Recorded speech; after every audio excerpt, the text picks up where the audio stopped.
What is God's wrath? The effects of the disobedience were the opposite to what the natural guilty world would expect God's reaction to be. We would think God would, in anger and wrath, turn his back on the two.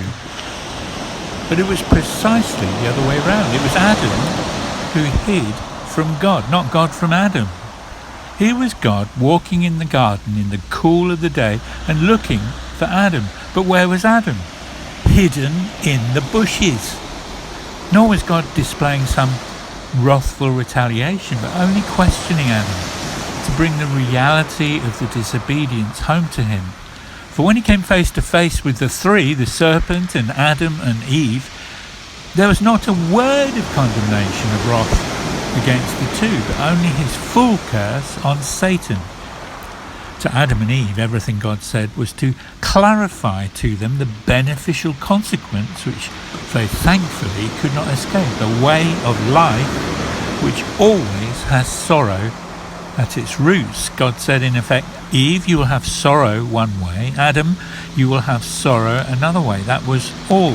And of course the point of the sorrow would be that the whole human race, through all its centuries of history, would always be inwardly miserable, always knowing they were missing the mark and meaning of life, always seeking a phony happiness which would always escape them. And thus always at the heart of every man, however covered up, is a sense of lostness and a longing for fulfillment. That alone was God's judgment on his disobedient children, a judgment totally for their benefit. Where then is what we would think of and what the Bible often refers to as God's wrath? The answer is that the wrath is not in his eternal person, for he is only love. But it is in the human race, who all have their being in him, for always, no matter how apparently apart from him in their way of life they be, they actually live and move in his being, which was Paul's unique revelation to the men of Athens in Acts 17.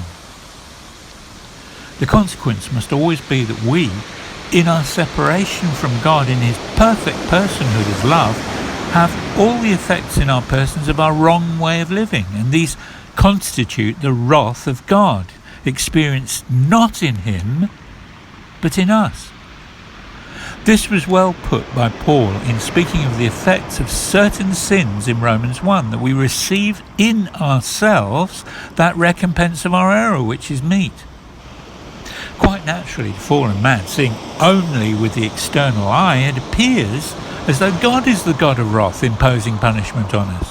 And it is good in our blindness that we do see it as that, for then the fear of the Lord is the beginning of wisdom. But to continue in that misconception of God as the God of punishment and wrath after we have become his children by grace and so should know better, leaves so many people who are justified squirming under the misapprehension that God is punishing them or has deserted them.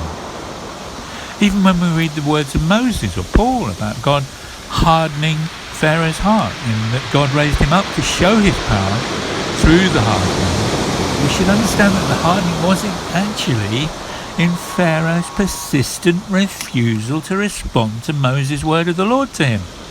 So the hardening was of his own heart and in himself, as one who had his being in God and was misusing his being.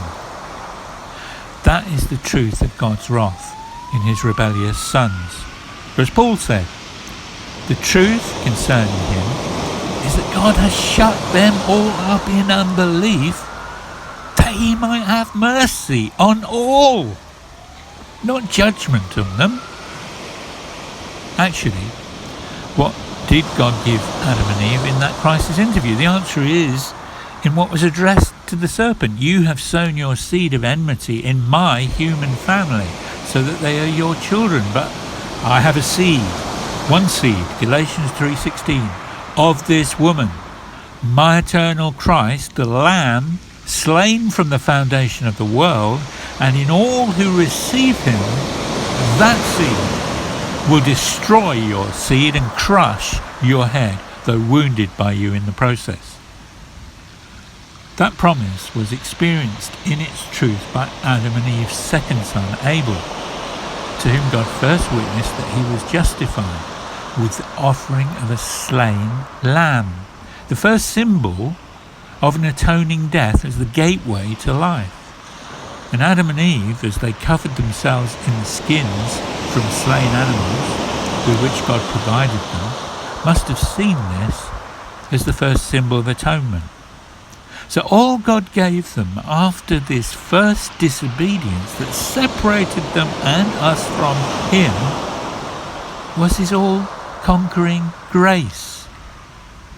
That grace was in the one who from that first moment they could and did receive by faith, and who freed them from eternal death. The necessity still remained, again we say it, that for us to become reliable sons in the love purposes of the Father throughout eternity, we must drink to its dregs the reality of the opposite, the misuse of the self in self-centeredness. We must so know it to the depth of its wrongness and misery that once we are awakened from our blindness and seeking to make the false way be the true, our disgust and hate and disillusion are so total that when and if there is a way of escape, we're not going back to that again. In that we have one secure basis for our new reversed way of life. Even if we visit the old haunts under the lure of temptation, as it were, when God is not looking, we're not staying there. Guilt, shame, repentance, confession bring us shamefacedly back, thank God, once bit, twice shy.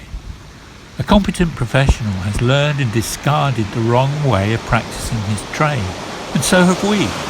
Once again it is Paul's, the depth of the wisdom and knowledge of God. For God foresaw and provided for the necessity of the human race, going the death way and experiencing its vanity before we could confidently tread the life way. We are safe as well as saved sons. Not one stage in our history is out of place, the negative any more than the positive.